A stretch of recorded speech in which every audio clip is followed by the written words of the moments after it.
আজকে এখানে দেশি মুরগি পাও পাখনা মিলাই নিয়ে নিয়েছি, ফার্মেরটার সাথে মিলাই নিয়েছি। এগুলো রান্না করব, ভুনা করব। সাথে পেঁয়াজ কেটে নিয়েছি আর সাথে 2টা ডিম নিয়েছি।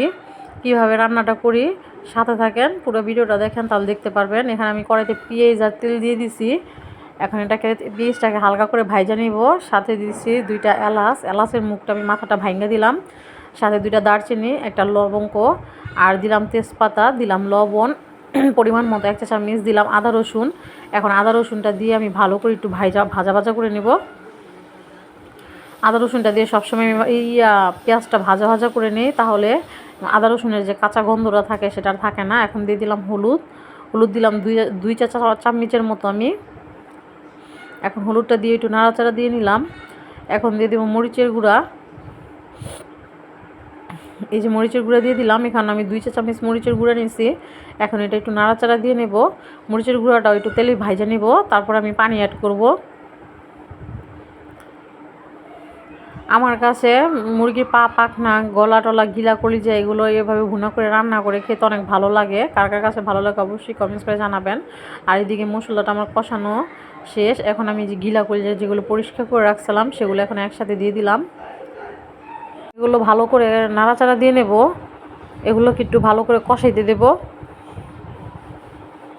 এখানে মুরগির যা ছিল আমি সবই নিয়েছি। গলা নিয়েছি, পা নিয়েছি, পাখনা নিয়েছি, কলিজা নিয়েছি, তারপরে গিলা নিয়েছি, সব কিছু একসাথে নিয়ে নিয়েছি। অল্প একটু পানি দিয়ে দিচ্ছি সিদ্ধ হওয়ার জন্য, মানে কষানোর জন্য। এখন আমি এটা ঢাইকা দিয়েছিলাম। ঢাকনাটা খুলে নেব। এখানে তরকারিটা আমার দেখেন কি সুন্দর কষানো শেষ। এখন আমি যে ডিমগুলো দিয়ে দিলাম, 2টা ডিম দিয়ে দিচ্ছি আমি সাথে, কারণ এখানে মুরগির মাংস ছিল না, তাই 2টা ডিম দিয়ে দিচ্ছি।